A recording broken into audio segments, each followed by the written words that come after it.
Good morning, students. Your geography book, lesson 5, major domains of the earth.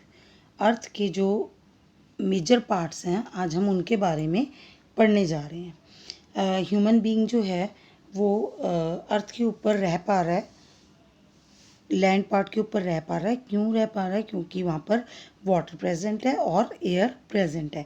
इसीलिए जब हमने planets का chapter पढ़ा था तो हम देखा था कि सभी प्लैनेट्स में से सिर्फ अर्थ ही एक ऐसा प्लैनेट है जहाँ पर ह्यूमन बीइंग जो है वो सर्वाइव कर सकता है। क्यों कर सकता है? क्योंकि उसको ज़िंदा रहने के लिए जो जो चीज़ें ज़रूरी होती हैं वो सभी उसके लिए यहाँ पर अवेलेबल है। The surface of the earth is a complex zone in which three main components of the environment meet, overlap and interact.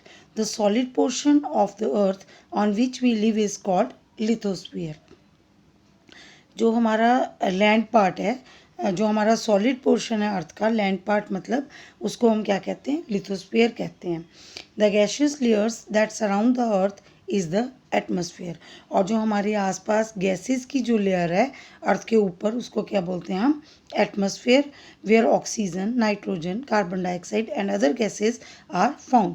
जहाँ पर सभी की सभी वो गैसेस प्रेजेंट है जो हमारे लिए या फिर पेड़ पौधों के ज़िंदा रहने के लिए ज़रूरी है। Water covers a very big area of the earth's surface and this area is called the hydrosphere. और जो हमारी वाटर बॉडीज़ हैं उनको हम क्या कहते हैं? हाइड्रोस्फीयर। उन वाटर बॉडीज़ में वाटर जो है सारी फॉर्म्स में आता है, जैसे कि आइस की फॉर्म्स में ग्लेशियर्स हैं, वहाँ पर आइस है, लेकिन वो भी मेल्ट होकर क्या बन जाती है? वाटर बन जाती है। और फिर जो हवा में जो वेपर्स हैं वाटर के वो भी क्या हो जाते हैं?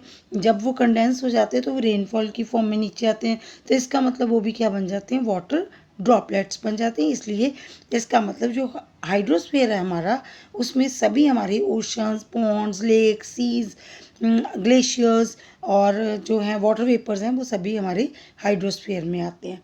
नेक्स्ट जोन जो है हमारा क्या है? Biosphere. The biosphere is the narrow zone where we find land, water and air together which contain all forms of life. Biosphere जो है वो हमारा ऐसा जोन है जिसमें कि ये सभी की सभी चीज़ें, लैंड, वाटर और एयर प्रेजेंट हैं जो कि हमारे ज़िंदा रहने के लिए ज़रूरी हैं, तो उसको हम क्या कहते हैं? बायोस्फीयर। लैंड पार्ट जो है हमारा वो है लिथोस्फीयर। गैसेस लेयर्स जो हैं वो हमारी हैं एटमॉस्फेयर। और जो वाटर बॉडीज़ हैं वो है हमारी हाइड्रोस्फीयर। और जहाँ पर ये तीनों आपस में इंटरेक्ट करती हैं वो क्या है? हमारा बायोस्फीयर। अब सबसे पहले हम लिथोस्फीयर को डिटेल में पढ़ने जा रहे हैं। The solid portion of the earth is called the lithosphere. It comprises the rocks of the earth's crust and the thin layers of the soil that contain nutrient elements which sustain organisms. ठीक है, जो हमारा solid portion है उसको हम lithosphere कहते हैं और उसमें क्या है? हमारी रॉक्स आती हैं, जो हमारी लेयर्स ऑफ द सॉइल हैं वो भी सभी इसी में आती हैं जो कि हमारी न्यूट्रिएंट्स प्रोवाइड करती हैं हमारे उन ऑर्गेनिजम्स को, जैसे पेड़ पौधे हो गए, छोटे छोटे माइक्रो ऑर्गेनिजम्स हो गए, उनको वहाँ से क्या मिल जाते हैं? न्यूट्रिएंट्स मिलते हैं। There are the two main divisions of the Earth's surface. The large land masses are known as continents. जो बड़े बड़े हमारी लैंड मासेस हैं, लैंड पार्ट है, उनको हम कॉन्टिनेंट कहते हैं। और जो बड़ी बड़ी वाटर बॉडीज़ हैं उनको हम ओशन बेसिन्स कहते हैं। All the oceans of the world are connected with one another. सभी ओशंस जो क्या हैं वो एक दूसरे से connected and the level of the sea water remains same everywhere. Elevation of the land is measured from the level of the sea which is taken as zero.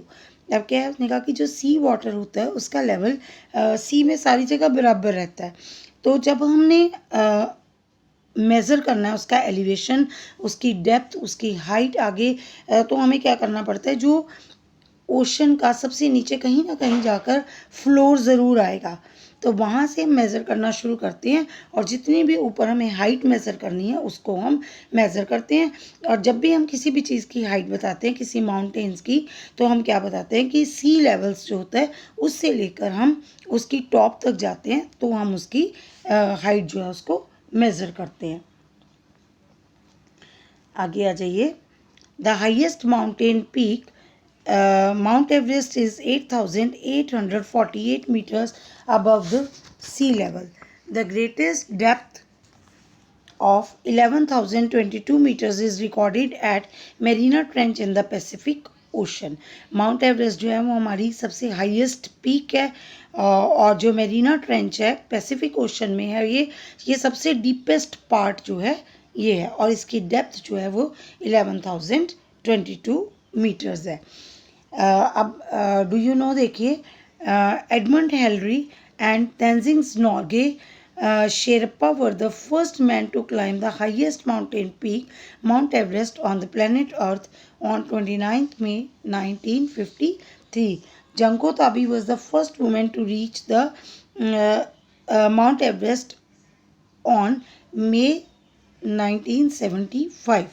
The first woman to climb the highest peak on 23rd May 1984 was Bachendri Paul. ठीक है, अब आ जाएं हम continents पर। 7 continents हैं हमारे, उनको हम डिटेल में पढ़ेंगे। There are 7 major continents, these are separated by large water bodies. These continents are Asia, Europe, Africa, North America, South America, Australia and Antarctica. अब एक बार आप वर्ल्ड का मैप है आपकी बुक में, आप ये देख लीजिए। देखिए कॉन्टिनेंट्स दिखाए गए हैं यहाँ पर है, ये देखिए एशिया है, फिर यूरोप है, अफ्रीका है, ऑस्ट्रेलिया है, एंटार्क्टिका है और नॉर्थ अमेरिका है और साउथ अमेरिका है। ये सभी आपके कॉन्टिनेंट्स हैं। ठीक है, अब आगे देखते हैं हम Asia. Asia is the largest continent. It covers about 1/3 of the total land area of the earth. Asia जो है वो सबसे बड़ा कॉन्टिनेंट है और जितना भी हमारी अर्थ का लैंड पार्ट है उसका 1/3 जो है वो एशिया कवर करता है। The continent lies in the eastern hemisphere. The Tropic of Cancer passes through this continent. अब अगर आपको एशिया कॉन्टिनेंट के बारे में पॉइंट्स याद करने हैं तो आप अंडरलाइन कर सकते हैं इसको कि एशिया जो है वो सबसे बड़ा कॉन्टिनेंट है। 1/3 जो लैंड एरिया जो है हमारा उसका 1/3 पार्ट कवर करता है और ईस्टर्न हेमिस्फीयर में है और ट्रॉपिक ऑफ कैंसर जो है वो इसमें से पास करती है। और Asia is separated from Europe by the Ural mountains on the west. और एशिया और यूरोप को जो अलग करती हैं वो क्या है, यूरल माउंटेन्स हैं। The combined land mass of Europe and Asia are called Eurasia, Europe plus Asia. Next है Europe. Europe is much smaller than Asia. Europe जो है वो एशिया से काफ़ी छोटा कॉन्टिनेंट है। The continent lies to the waste of Asia. Asia के waste में लाई करता है। The Arctic circle passes through it. It is bound by water bodies on 3 sides. ठीक है, तीनों तरफ से ये वाटर बॉडीज से घिरा हुआ है। एशिया से बहुत छोटा कॉन्टिनेंट है, एशिया के वेस्ट में है और आर्कटिक सर्कल जो है इसमें से पास करता है और 3 तरफ से क्या है, ये वाटर बॉडीज से घिरा हुआ है। नेक्स्ट आपका कॉन्टिनेंट है Africa. It is the second largest continent after Asia. The equator or 0° latitude runs almost through the middle of the continent. Africa जो है वो सेकेंड लार्जेस्ट कॉन्टिनेंट है और इक्वेटर जो है नियर अबाउट इसके बिल्कुल सेंटर में से, जिसको हम 0° लैटिट्यूड बोलते हैं, नियर अबाउट मिडल में से पास करती है। A large part of Africa lies in the northern hemisphere. क्योंकि इक्वेटर जो है वो बीच में से पास कर रही है, इस वजह से इसका आधा हिस्सा जो है, काफ़ी सारा हिस्सा जो है उसका कहाँ जाता है, नॉर्दर्न हेमिस्फीयर में जाता है। और एक और बात है इसमें से, it is the only continent through which the Tropic of Cancer, the equator and the Tropic of Capricorn passes. Africa सिर्फ एक ऐसा कॉन्टिनेंट है जिसमें से हमारी तीनों के तीनों लाइंस जो है वो पास कर रही हैं। इक्वेटर, ट्रॉपिक ऑफ कैंसर और ट्रॉपिक ऑफ कैप्रिकॉर्न जो है वो पास कर रही हैं। सहारा डेजर्ट जो है, जो वर्ल्ड का लार्जेस्ट डेजर्ट है, वो भी अफ्रीका में है। The continent is bound on all sides by oceans and seas. सारी तरफ से ओशन और सीज से घिरा हुआ है। जो लॉन्गेस्ट रिवर नाइल है वो भी अफ्रीका में से में है। और where notice where the equator, the Tropic of Cancer and the Tropic of Capricorn pass in the map of Africa. अब आप अफ्रीका का एक बार हम दोबारा मैप पे आ जाते हैं। ये देखो मैं आपको दिखाती हूँ। अफ्रीका कॉन्टिनेंट निकालो, देखो इसमें से तीनों लाइनें जो हैं वो पास कर रही हैं। ठीक है, इक्वेटर पास कर रही है, ट्रॉपिक ऑफ कैंसर पास कर रही है और ट्रॉपिक ऑफ कैप्रिकॉर्न जो है वो पास कर रही है। ठीक है, is it okay?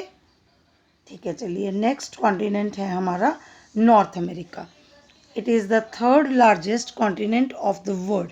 Third number पर है बड़ा continent. It is linked to the South America by a narrow, very narrow strip of land called the isthmus of Panama. जो नॉर्थ अमेरिका है वो साउथ अमेरिका से एक स्ट्रिप ऑफ लैंड जो है उससे जुड़ा हुआ है, जिसको हम इस्थमस ऑफ पनामा कहते हैं। जो लैंड से जुड़े हुए दो कॉन्टिनेंट्स होते हैं, जो लैंड पार्ट बीच में उनको जोड़ने वाला पार्ट होता है उसको इस्थमस कहते हैं। The continent lies completely in the northern and western hemisphere. 3 oceans surround this continent. Next continent is South America. Lies mostly in the southern hemisphere. The Andes, world's longest mountain range, runs through its length from north to south. South America has the world's largest river, the Amazon River. ठीक है, सबसे बड़ी जो river है Amazon river वो south America में है। अब ये देखिए, आपके ये जो दोनों नॉर्थ अमेरिका और साउथ अमेरिका जो हैं इनको आपस में जोड़कर दिखाया गया है, और इसमें जो एक नैरो स्ट्रिप है लैंड पार्ट जो ज्वाइन कर रहा है, ये देखो इसको इस्थमस दिखाया गया है। ठीक है, आगे आ जाइए। और एक और चीज़ दिखाई गई है इसमें, देखो इंडिया और जो श्रीलंका वाला जो मैप है उसमें देखिए स्ट्रेट क्या होती है। स्ट्रेट होती है जो वाटर बॉडी होती है, वो एक वाटर बॉडी जो होती है बहुत स्ट्रिप नैरो पैसेज होता है वाटर का, जो दो कंट्रीज़ को आपस में जोड़ रहा है, दो लैंड पार्ट्स को आपस में जोड़ रहा है, उसको हम स्ट्रेट कहते हैं। Australia is the smallest continent that lies entirely in the southern hemisphere. It is surrounded on all sides by the oceans and the seas. It is called an island continent. क्योंकि सारी तरफ से ही ocean और सी से घिरा हुआ है, इसीलिए इसको आइलैंड कॉन्टिनेंट भी कहा जाता है। Antarctica completely in the southern hemisphere is a huge continent. The South Pole lies almost at the center of the continent, क्योंकि ये साउदर्न हेमिस्फीयर में और बिल्कुल नीचे जहाँ पर साउथ पोल के पास चले जाते हैं वहाँ पर जाकर ये कॉन्टिनेंट है। As it is located in the south polar region, it is permanently covered with thick ice sheets. क्योंकि बिल्कुल पोल्स के पास है, इस वजह से ये हमेशा बर्फ़ से ढका रहता है। There is no permanent human settlements, यहाँ पर कोई भी ह्यूमन सेटलमेंट्स नहीं है। Many countries have research stations in Antarctica. India also has research station here. These are the names as Maitri and Dakshin Gangotri. आपके ये कॉन्टिनेंट्स का जो ये पार्ट है यहाँ पर ख़त्म हो गया।